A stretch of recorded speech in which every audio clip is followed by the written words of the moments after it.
So we're talking about the business environment, okay? That's the title of this this module. Okay, so what you'll see as we go through this is I tend to use pictures a fair bit, and we also there'll be text and so on. I tend to use my slides in a dynamic way. So rather than putting up on the full screen presentation, I'll leave myself access to the toolkit on the right here, and anyway, you'll get a sense of that as we go on. What are you looking at? What do you see? Market, but it's closed down. Yeah, exactly. That's exactly what it is. It looks like a market closed down. I mean, I can see in total 4 people there, 1 potential shopper, 1 person maybe in this location here, and 2 more down here down the end. But it's daylight and it all looks closed up. So either it's early in the morning or it's late in the evening, which it shouldn't be, I guess, where you guys are, because you're equatorial. So your days are, at this time of year, our days, like, it doesn't get dark until 11 o'clock at night. But this doesn't look right. Sure, it doesn't. There's something missing here, isn't there? Yes, there are no customers. Exactly. So when was this probably taken?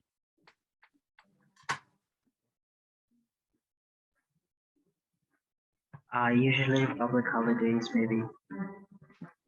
Could be public holidays, yeah. Or it could have been a couple of years ago at the height of the pandemic, couldn't it? Oh, yeah. Right?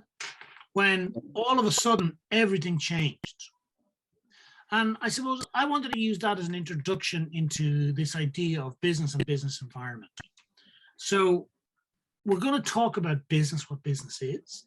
We're going to talk about some of the components, and we're going to talk about where business takes place. That's what this module is about.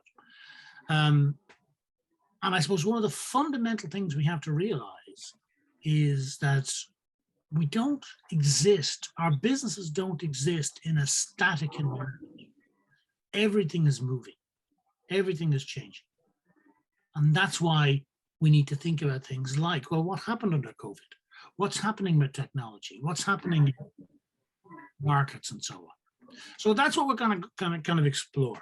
Now, first off, we're going to do a little exercise. So, Atifa, you might have appreciated done this type of thing before. I want you to take a piece of paper and a pencil, or you can do it on your screen if you like with your finger. I want you to take a couple of minutes and I want you to draw business. So what we do in this class sometimes is we use different ways of interacting. So we'll do questions and answers, we'll do discussions, we'll do text and so on. And sometimes I get you to draw pictures. So I want you to draw a picture, okay, of business, what you think business is. There is no wrong answer to this question. There's no prizes for, you know, being Picasso or Mozart or any other artist. Mozart wasn't a painter, of course. Between being Picasso or Leonardo da Vinci, I'm not looking for artistic interpretation. I'm looking for an idea, for you to express what you think business is. Okay, so I'm going to give you 2 or 3 minutes. I'd like you to draw a picture, okay? And then if it's on paper or it's on screen, whichever way, take a screenshot or take a picture and send it to the WhatsApp group. So the WhatsApp group where you get the link to the class, send it there and I'll drag it onto the screen. So I'll give you 2 or 3 minutes just to draw business, all right? So far we've got a couple of pictures there. What we see is, so certainly in the top one there, Adam's picture, we've got this sort of cycle, right? Our transaction based. We've got a customer and we've got a seller, so a solution provider, if you like, who meets the needs of the customer at a profit, effectively. In Mohsen's picture, what we've got is the owner who's asking people, you know, what are the needs, which I think is very important. You've got the customers down the bottom who have various needs. Maybe they're coming into a store. And we've got staff who are interacting with the customers. And maybe there's a leader in the business as well. That's quite an interesting picture. So what I find with these pictures is we see different things. But there's no wrong answers here. Okay, we see different things, but that's the there's a couple of key things in both of those pictures. First of all, there's a recognition of that there are customers and that they have needs. Okay, and that's central to what we're talking about here. So business doesn't exist unless we're solving somebody's problem. Okay. All right. So let me just show you a couple of other pictures I've got, because this is an exercise we've done periodically, and I build up these pictures. So we've got, let me see what we've got here. The product, we've got the benefit for the customer. So again, customer, benefit. I can't quite read that. It is increase the product, I think, I'm not sure. Anyway, the product's provided to the customer. And again, there's a sense of people's need there. Got a busy one up here with some graphics and everything else. We've got the business here in the center. Business to business, business to consumer, creativity. So lots of different things hanging off of that. What else have we got here? We've got, obviously a building here, which could be a store, it could be a factory, it could be anything. We've got money, we've got connection. So again, we're not pulling out the customer per se. We've got this cycle type of thing happen, this either transaction or relationship being built. Down here, we're talking about ideas being central to business. We've got some sort of organization structure potentially. What else have we got? This one is quite interesting. We've got cafes, marts, so places where businesses happen. We've got another Alpha Mart here where business happens. Again, some sort of engagement or transaction. So what we see in all of these is that there's a number of different things. Nobody gets everything, and that's perfectly fine. But in general, there's a recognition that if we're talking about business, I suppose at its heart is we have somebody who has a problem, and we have somebody or something that solves that problem within some sort of transaction arrangement. And that's cool. That's exactly what we're looking for. Where does that happen? How does that happen? How does it happen with one particular business and not another? These are the types of things that we then need to get into. So if we talk about what is business, business is this activity in one sense. It's an activity where we make a living potentially, or we make money or profits by producing or buying and selling. By producing and selling, or by buying and selling products. And by products, we mean goods or services, okay? And we do that for a profit. So we buy and we sell, or we buy, produce and sell ideally for a profit, okay? That's what we're talking about, all right? We could consider the organization or the business, the entity as an organization. It's where goods and services are exchanged. So right now, I'm representing the business, providing a service to you guys in return for your enrollment fees, okay? If you go to Starbucks on the corner and you buy an Americano or a latte or whatever, a mochaccino, you go there because you need a coffee. Starbucks, not great, not mad fan of Starbucks. But let's say you go to a coffee store, you want a coffee or you want a tea or whatever, because you're thirsty, because your brain is fuzzy, because you need an uplift, because you want to meet somebody there. So you're buying that experience, you're buying that product, you're giving over your money and you're getting the product. It's an exchange, okay? So when we think about business, we're over the next number of modules, and we'll talk about the structure of the course in a minute. Over the modules, we're going to talk about a whole range of things. Some of it involves investment, some of it involves enterprise or entrepreneurship. Some of it is production or productive capacity. Well, how do we make it? How does Starbucks make the coffee? How does this restaurant make the food? What's involved in getting to the stage where you receive the product or the service that you need or you want and that you're purchasing? Okay, so if you're wearing a Nike shirt, or if you're wearing Manolo shoes, right? Or you're wearing a Levi Strauss pair of jeans, how does that happen? What do you pay for it, and how does it get to you in the right size, etc.? So we've got to think about all the components that surround that. Okay, we think about the relationship between you as the customer and the supplier. How does engagement happen? How does the exchange happen? How does payment get made? What sort of relationship do we build up? What sort of relationship do we want to happen if we're the business? What sort of relationship do we want to happen if we're the customer? How do we deal with that? So we talk about things like well, that whole relationship aspect is covered by the term marketing, really. Okay. And of course, there's the question of reward. Where is profit made? Does that make sense, folks?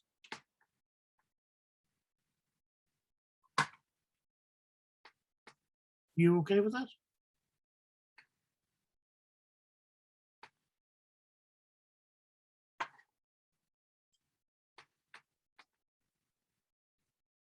Have I lost you already?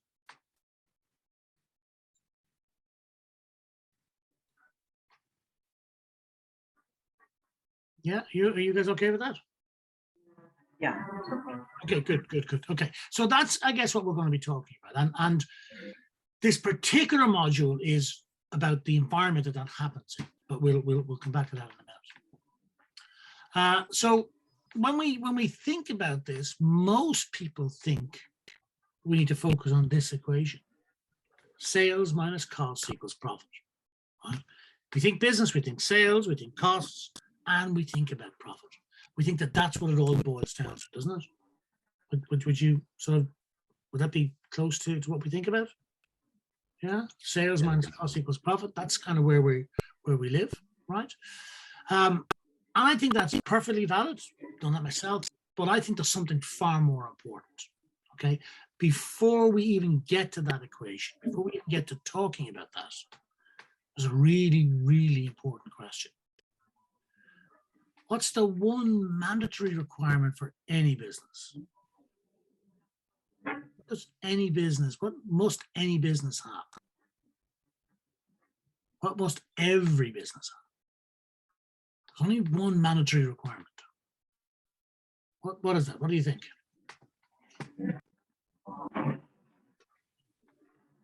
A customer base. A customer base. Okay, anything else?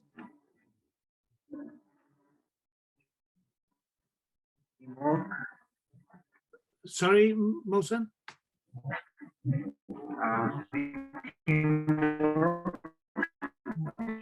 You're breaking a little bit there.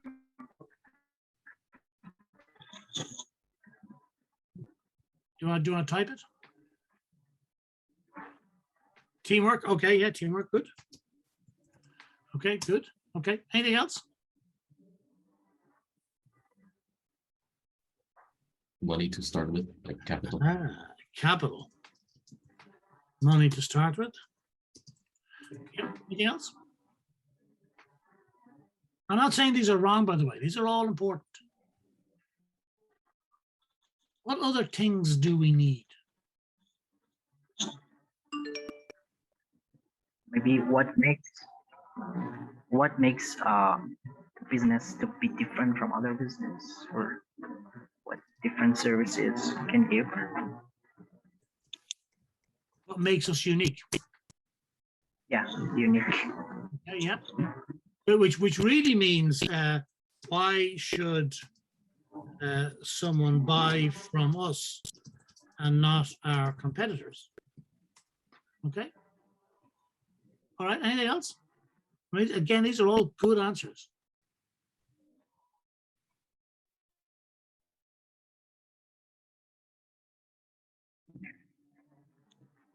Anything else? Customer base, definitely. Capital, absolutely, to get started. Teamwork, that we have to work together. What makes us unique, which is kind of to do with the relationship with the customers. Why should somebody buy from us, not our competitors? Those are all issues.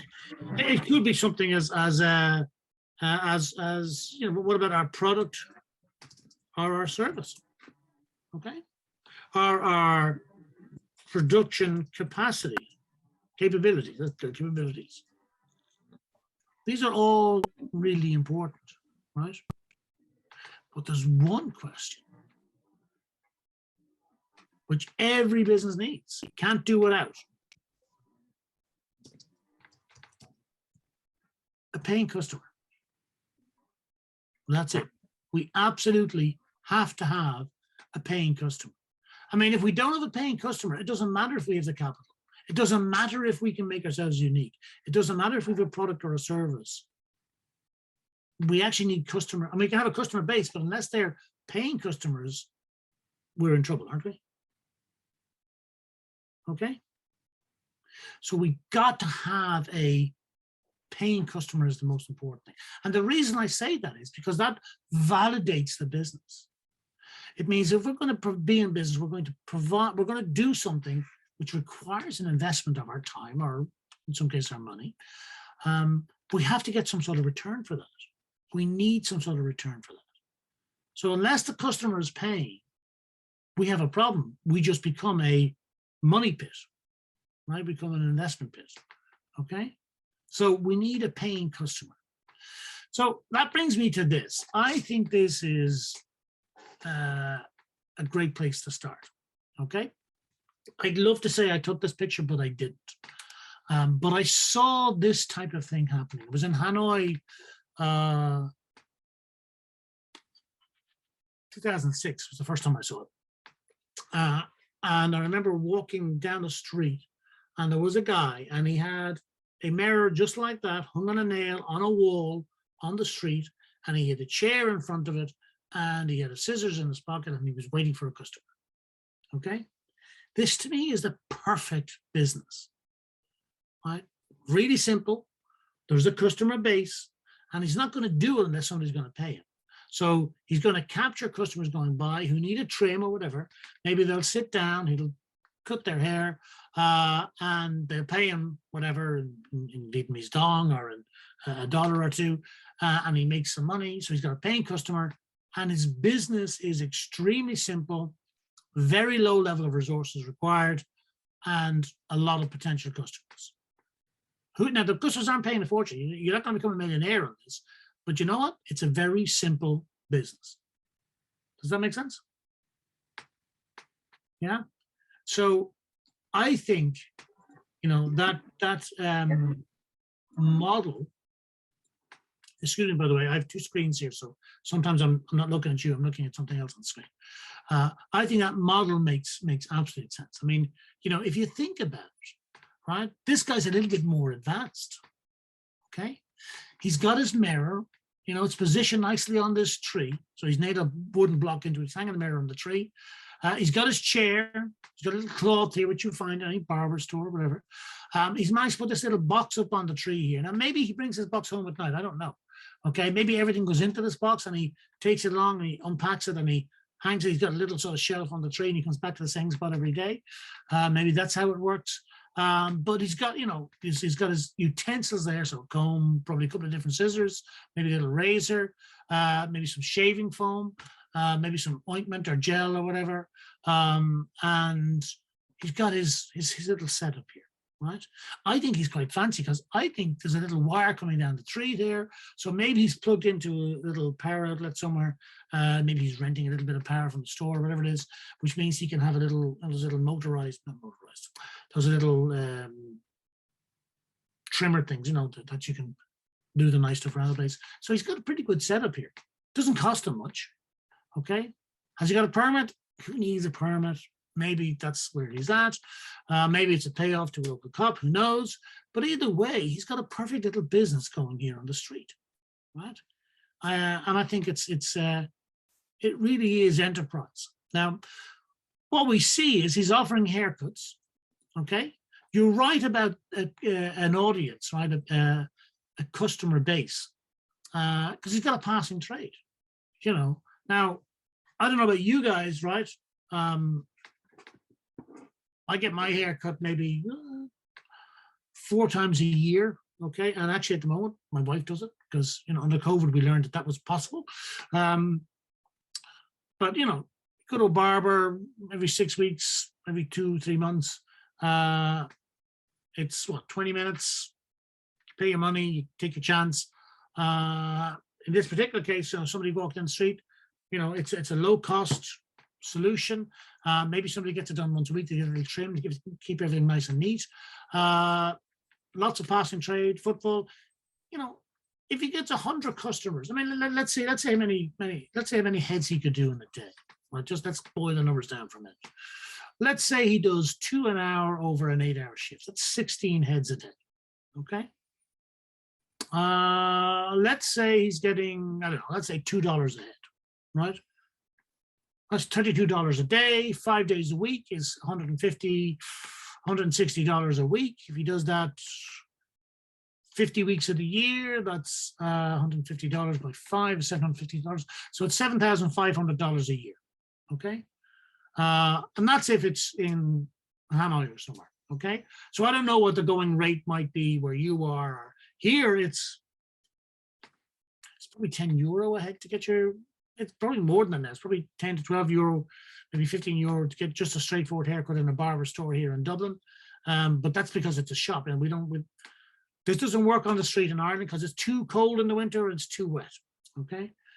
But you go to a barber store, that's what you're paying. So there's a little business here, right? Now, what did we say? We said 2 an hour for 8 hours a day is 16 by 5 is 80 people a week. Okay. And let's say they come once a month. So really it's only 320 people as a customer base. So you can start to play with the numbers, can't you? So he's offering a product, which is the haircut. He's got passing trade, people passing by, and maybe it's the local business people, maybe it's the local residents. The guy is there, he's set up on the street. So in a city, you're going to have, I don't know, what's the population of Kuala Lumpur? It's about 2-3 million, is it? Roughly? Yeah, okay. Jakarta's probably a bit bigger, is it? Jakarta's probably 5 to 8 million, is it? Yeah, probably, but I do not know the exact population. Yeah, okay. But again, you get that. So in Dublin, where I live, it's about 1 to 2 million. Okay. Greater Dublin's about 2 million, let's say, right? So obviously we don't have outdoor ones in here because of the weather, but you got a lot of people living together. So there's room for a number of these paying customers. It's not the type of thing that's automated yet. Okay. It's not automated. You don't have a robot coming in and doing it for you right now. It's a little bit scary thought, but so there's a little standard little business here. Okay. The resource requirements. So I think, Adam, you mentioned capital, right? So the resource requirements to start this business, very, very low. A chair, a few scissors, a mirror, not that expensive at all. Maybe you want to pay a little bit of money to get somebody to train you potentially.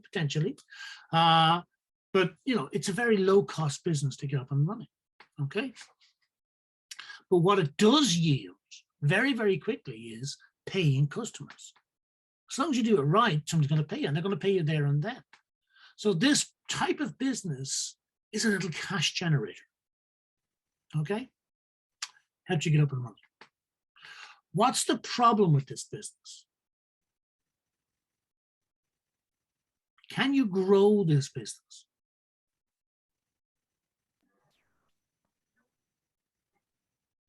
Or how might you grow the business?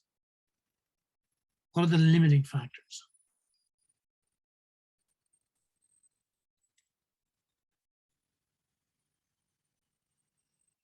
It is difficult to grow, Molson. It's possible, but it's difficult. What's the limiting factor here? Yeah, it is slow. The probably cheap prices or the cheap prices, yeah, because it means that there's fierce competition probably. If you're really, really good at it and somebody's willing to pay more, the only way you're going to grow is you're going to go into a store, aren't you? Open a store. Because you're going to get a charge more because it becomes a more exclusive service and so on. There's not enough services, as in there aren't enough providers, but is that what you mean? Because I think that's the problem. Yeah, I mean, there may not be enough providers, so you can grow it if there's not enough people doing it. But the other side of that problem is it's a human activity. So I can only cut so many heads of hair, right? If I could do 4 an hour, that's fine. It's 15 minutes each. Doesn't mean I can expand to doing 8 an hour. Doesn't mean I can get to 20 an hour. because there's a physical limit, isn't there? Right. So that's the factor. So the way to grow this is to have somebody else do it, to work for me. But that's when this model becomes more difficult. That's when you have to move into a store. People are willing to pay more money, and then maybe you can have other staff who are doing things under supervision. But you couldn't have, like, 4 people lined up on the street doing it for you on the one street, because what will happen is somebody else will just see that and say, well, you know what? There's a market for this. I'll just set up further down the street. So that's the challenge in one sense. But in this little business, we can see all the bits. We can talk about the relationship with the customer. How does the guy, the barber, get somebody to sign on in the first place?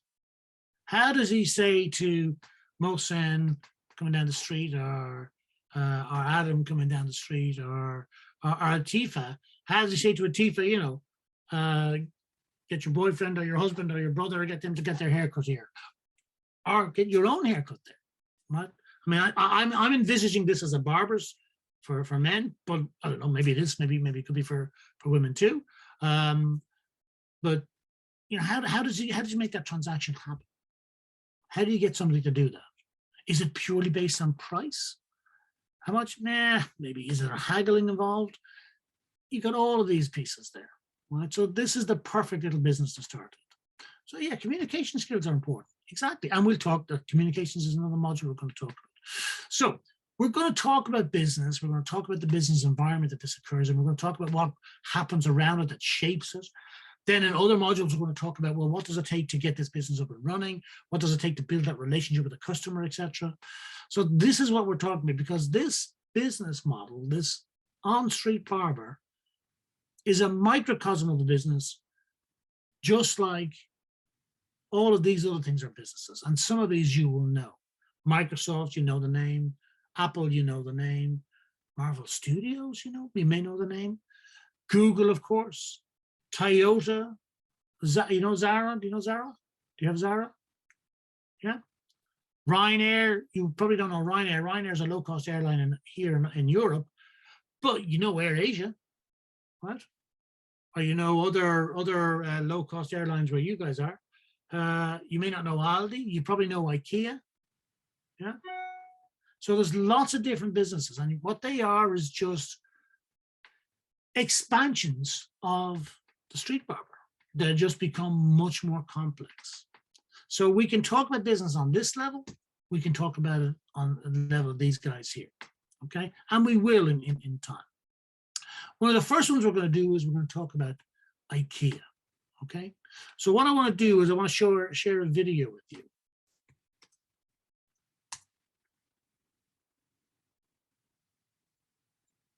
Okay, so let me just do this.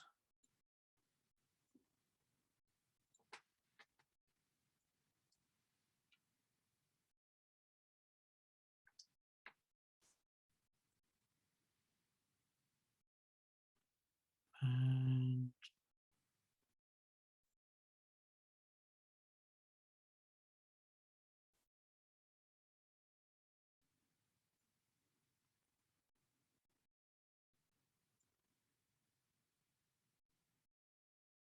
okay, so you guys, how many of you have been to IKEA? Yes. Yeah. Okay, so you know what IKEA is. Okay, well, let's look at this.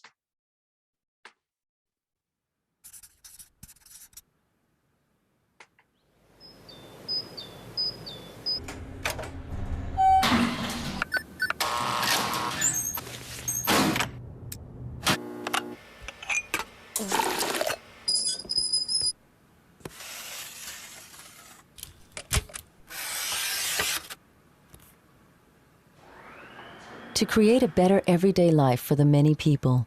That's the IKEA vision. But what exactly do we mean by this? How can a home furnishing business help create a better everyday? Well, it all begins right here. We are passionate about life at home. It inspires us in everything we do.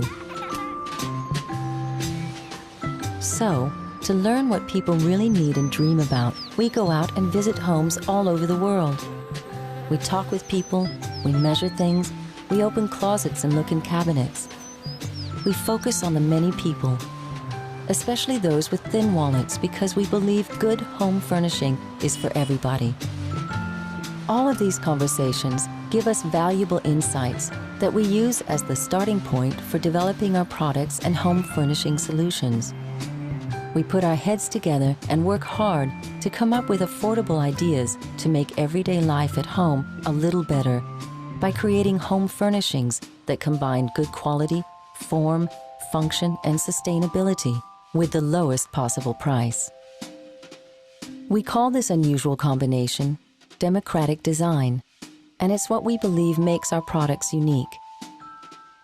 This all sounds good, but how is it even possible? Well, the short answer is we're never satisfied. We're constantly looking for new and better ways to do things.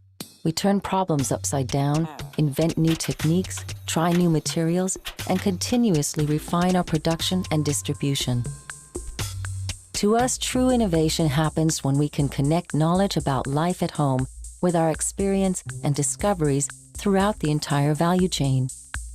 We form long-term partnerships with suppliers and together design our products, often on the factory floor, always striving to do things in a better way, using resources carefully and sustainably, with higher quality at a lower cost. This helps us achieve the low prices that make it possible for many more people to buy our products. And because we work with high volumes, we can lower costs even more. And that lets us lower prices all over again. We are also continuously looking for better ideas for transport and logistics. We send as many containers as possible directly from factories to stores, package products in flat packs whenever we can, and redesign packaging and pallets to make sure that not a single bit of space is wasted and that we use as little fuel as possible. All of this finally leads us back home, where we meet our customers every day to offer ideas and hopefully inspire people to make a change.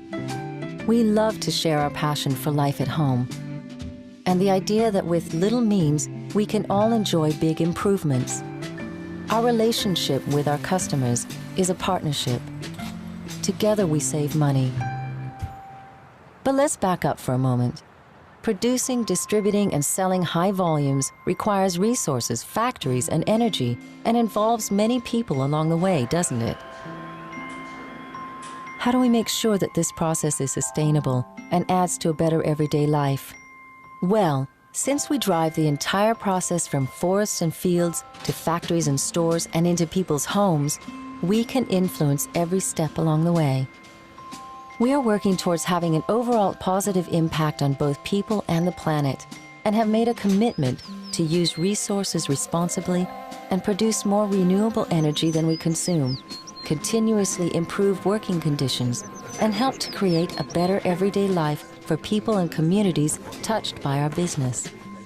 And because we believe that living sustainably shouldn't be a luxury that only a few can afford, we want to inspire the millions of people who visit us with affordable products and solutions that enable a more sustainable life at home. Sustainable growth is also about making long-term investments. The IKEA Group is owned by a foundation and is therefore not listed on the stock market and doesn't depend on investors. This lets us think and invest in the long term. Our principle is to earn money before we spend it. In fact, our profits can only be reinvested, used for charitable purposes through the IKEA Foundation, or saved for a rainy day. Never being satisfied. It's about continually making big and small improvements and building IKEA together for today and into the future. At IKEA, we are individuals from all over the world, united by a shared vision and values that we believe are more relevant today than ever before. Ideas like being careful with money and resources and doing more with less are not only shared by us, but by people everywhere. And that's why we will keep working hard together, learning and improving every day, making mistakes and trying again. We want our business to continue to grow because we want to reach even more people around the world and help make everyday life a little better. Okay. What do you think?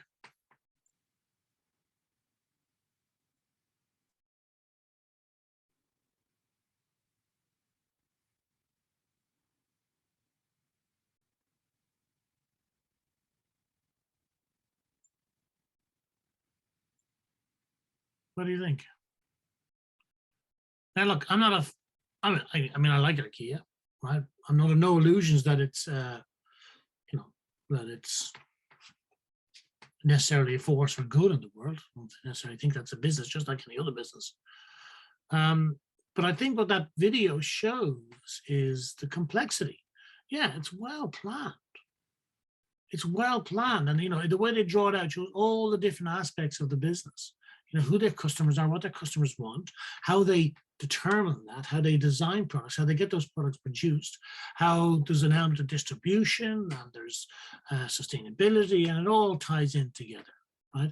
And at the center is this central vision. I mean, yes, there's this way about it. They talk about democratic design, but but their vision is to create a better every day for the many people. How do they improve people's lives? Profitably, don't get me wrong. They're making it there to make a profit. How do they do that? Okay. And so that's what the video tells a story of. Now, you know, it works from IKEA's perspective. You know, this is IKEA's revenue in billions of euro over the last, well, up till 2018, from 2001 to 2018. And you can see that's a steady growth, right? IKEA has been growing very steadily over 20 years. Okay, it is a behemoth. It's huge now, and it's a global business. So much so, I don't think IKEA has one natural competitor. It has competitors in different markets, certainly, but it doesn't have a global competitor that I can see. Okay, does that make sense? I mean, it may well have a local competitor in Indonesia or Ireland or the United Kingdom or Germany, but it doesn't have a competitor of the same scale that's in as many global markets as IKEA is. Okay, so when we talk about IKEA, we can recognize the sort of the growth and the revenues there. Okay, what makes it so successful? That's kind of what we want to try and get our heads around. Why does it work? Any ideas as to why IKEA is so successful? They did listen to their customers or the overall public opinion about their furnishing and their life at home. Yeah, I think it has to be rooted in that. It has to be rooted in the fact that they're meeting people's needs. Right? If they weren't meeting people's needs, people wouldn't shop there. You know, so the reality is, people, you know, we want nice stuff for our homes. Okay, we want comfortable services. Yeah, we want comfortable products, comfortable services. We don't want to spend a fortune. Sure, we don't. No. So they recognize all that, and they design products to meet what they find as being our problems. So obviously a huge part is space, isn't it? We're all living in places now, and everybody has too much stuff, don't we? We all have too much stuff. So we're looking for places to put things. At least in my house, that's what I find. But let's just look at some of the things that make IKEA successful. And so, you know, we can track back from some of these. Customers spend 2 hours plus on average in store in an IKEA store. If you've been to an IKEA store, what do you know? Well, what's your experience of an IKEA store? What's it hard to do?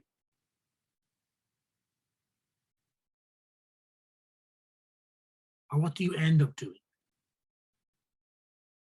They have box space, big space, big space.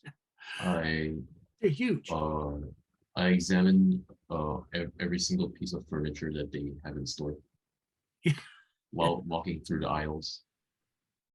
Yeah, but the walkway winds its way through the entire building, doesn't it? So yes. When you go in, you got to follow it all the way through. There's a couple of shortcuts, okay, but generally you have to follow it all the way through, don't you, to get to the end? Which means you're kind of like a captured customer. Yeah, you can find it. And so the one in Dublin where I live, you know, it's a huge building, obviously. You go up the stairs, you start and you follow it around, and then you get to the halfway point. And at the halfway point is the restaurant, you know, where you get your Swedish meatballs. And And yeah, you can get a quick exit there, but you haven't bought anything at that stage. So, well, you know, to get to the checkout or to collect your products, you've got to go to the next stage, which is you go down a level and you go through the next windy bit, all the home little knickknacks and so on, until you get to the warehouse where you pick up your products, the products that you identified, and you bring them to the cashier's desk and you pay for them. Okay. That's why customers spend 2 hours plus in the store. So IKEA has you for that amount of time. So they present you with all of these ideas. Some of them are small, but they're all little profit maximizers, if you like. But in addition to that, one of the reasons we buy an IKEA is the price, isn't it? The price is really good. How can they sell at those prices? If you think about what IKEA has actually done is they've innovated the process, so they're getting us to do some of the work, and that helps them keep down the cost. So we do a lot of the picking up and bringing it, and then we pay for it, and then we bring the stuff home. Okay, so we do that, and then at home we open the box. You know, we get down on our knees for the next 2 days while we're assembling a piece of furniture with an Allen key, based on their design and everything else. But we're actually assembling the products that we've bought, which means that we're not paying IKEA to assemble the products. We're not buying finished products. We're buying partially finished products that we finish at home in general. That's the flat pack model, isn't it? And what that does is it enables IKEA to keep the cost down because we're saving money. But what we're doing is we're saving money because we're buying partially finished products and we're completing the process ourselves. And there's nothing wrong with that. It's a really, you know, good way to do business in some ways from IKEA's point of view. So flat pack is a huge part of this piece for IKEA. Now the idea of the flat, well, we'll talk. I'm just conscious of time, so we'll revisit the idea of IKEA in the next class. We'll talk a bit more about some of these ideas. But the entire thing is designed to work, right? Obviously it's designed to work, but it's designed to get you in, to keep your attention, to give you lots of opportunities, to get you to pick up stuff, to get you to select products that are going to work for you, that are going to meet your needs because of their extensive research. It's going to fit in with your sustainability objectives or your because they talk up that aspect as well. And they make it all work. They provide you with a big car park so you can get the stuff into your car and you can go home and suffer for the next 2 or 3 days as you unpack, etc. But it's the entire model works because they've put a lot of thought into it. We'll revisit this briefly in the next class. I just want to cover off the learning objectives for this module. So what we want you guys to be able to do on the back of this module is to know the different types of businesses, what different structures there are, what different business approaches there are, what different ownership structures there are, who are the stakeholders in businesses, from the street vendor to the likes of IKEA, okay? And everything in between. What are the types of businesses? What are the structures, etc.? So we'll talk about 2 different types of businesses and their ownerships. Well, you'll be able to talk about 2. We'll talk about more than 2, obviously. We'll talk about who the stakeholders are, who's important in each of these types of businesses. We want you to understand how the businesses are organized. Are they companies? Are they partnerships? Are they, you know, how are they organized? Are they multinationals, etc.? We want you to understand how they achieve their target purpose. So how do they go about setting business targets and how do they go about achieving those targets? Okay. And what are the factors outside of the business that can have a big impact on the business? Things like COVID, things like the Russia war in Ukraine, things like oil prices. All right. So that's what we're going to be exploring in this module. Okay. And the module sort of fits into a program like this. Okay, and I'm going to finish up with this. So we're on level 3, okay? So level 3 is these ones here, these modules here. Then we've got level 4 and we've got level 5. And the idea is that these modules fit together to give you a broad-based business understanding over the 3 levels, Okay, so we're starting with business environment, which is really about understanding the space that we operate in, the marketplace, if you like. We'll also talk about introduction to marketing in another module. We'll talk about building capability in the business in terms of human resources. I mean, the start, and you mentioned teamwork. It's all about people. So we'll talk about recruitment and selection as well as HRM, and we'll talk about other business resources too, like technology and so on. And we'll talk about how the whole thing works together in terms of how it performs, which is ultimately rooted in business communications. So we've got to get the communication right inside and outside the business to make the whole thing work. So that's level 3. Level 4, we'll talk about these main sort of market, capability, performance, and change topics by talking about leadership and managing change, because all businesses change. We'll talk more about capability in terms of business operations, and we'll talk more about performance in terms of how we get things done by talking about more about communication in the organization, how we develop our teams, and also the numbers, the financial awareness. And then we get to level 5, where we have to deal with the fact that our environment that we start talking about today is continuously changing. And what does that mean for the business? What does that mean for any business? What does it mean for our business? How do we grow our business in terms of business development? How do we manage our customer base? How do we change the business when it's needed? How do we shift the model and so on? Okay. How do we manage risk in the business in terms of managing our capability? And ultimately, how do we make better decisions? So that's how the program is structured. All right. And we started this with business environment today. Any questions? No? You guys okay? All right. Okay, we'll leave it there. Our next class is on, is it Wednesday? I can't remember. Anyway, it's on the schedule. I think it's on the WhatsApp. Tomorrow. Our next class in business environment is on Wednesday. Today's the 27th. Wednesday, same time Wednesday. Okay, and we'll take it from there. All right, guys. Any questions? No? Okay. Nice to meet you, and I'll see you in the next session. Bye-bye. Thank you, sir. Bye. Have a good day. You too. Bye-bye. Bye, Mohsen. Bye, Atifa.